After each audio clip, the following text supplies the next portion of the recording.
François Bonnet, maire de Saint-Hilaire-la-Palud depuis 2020. Saint-Hilaire-la-Palud, c'est en Deux-Sèvres, entre Niort et La Rochelle. C'est vraiment une commune rurale, 1550 habitants. La commune a acheté un magasin qui était fermé depuis 10 ans. Juillet 2021, ils ont ouvert. Il y a des gérants très dynamiques qui ont ouvert, donc ça se passait vraiment bien. Et puis à peine un an après, il y a eu le coût d'électricité qui a explosé.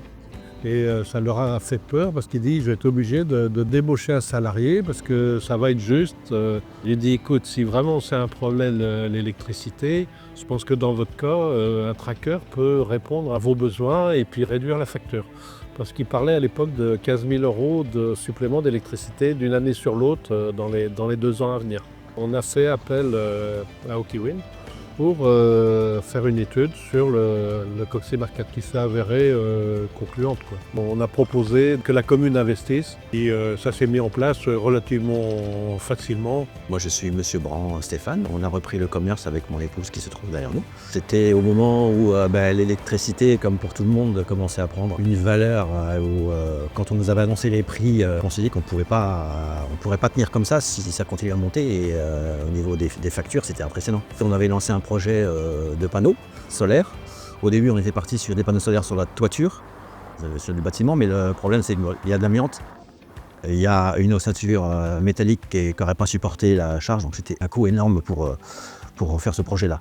On est parti sur un tracker. Quand on en a parlé un petit peu avec le maire, monsieur Bonnet, ils nous ont recontacté dans la foulée après en nous disant écoutez, nous, le projet, on serait intéressé aussi. Donc, on est parti sur une location. C'est eux qui ont installé le tracker il y a donc 2 ans. Et puis on leur donne une location tous les mois et nous comme ça on est branché directement toute la superficie du magasin sur ce tracker là. Quand c'est allumé, le magasin il tourne plein pot en électricité. À partir du moment que la luminosité suffit et puis que par jour on arrive à avoir une luminosité assez forte, on peut arriver à être en autosuffisance. Et même maintenant, on arrive aussi à avoir du retour sur le réseau au niveau énergie, parce qu'on ne consomme pas tout, admettons, entre 13h et 15h. Là, on consomme beaucoup moins, et là, c'est l'électricité qui retourne sur le réseau. On est branché en continu de toute façon dessus, donc la nuit, ça ne tourne pas, puisque de toute façon, il n'y a pas assez de luminosité.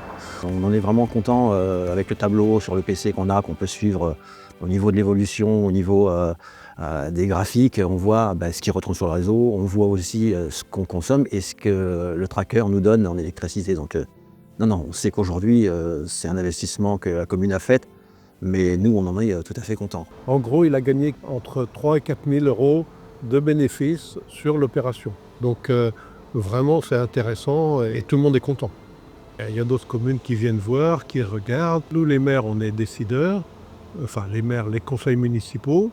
Après, il faut faire et il faut s'engager. Et pour tous ces projets-là, j'oserais dire tout est compliqué et tout est simple.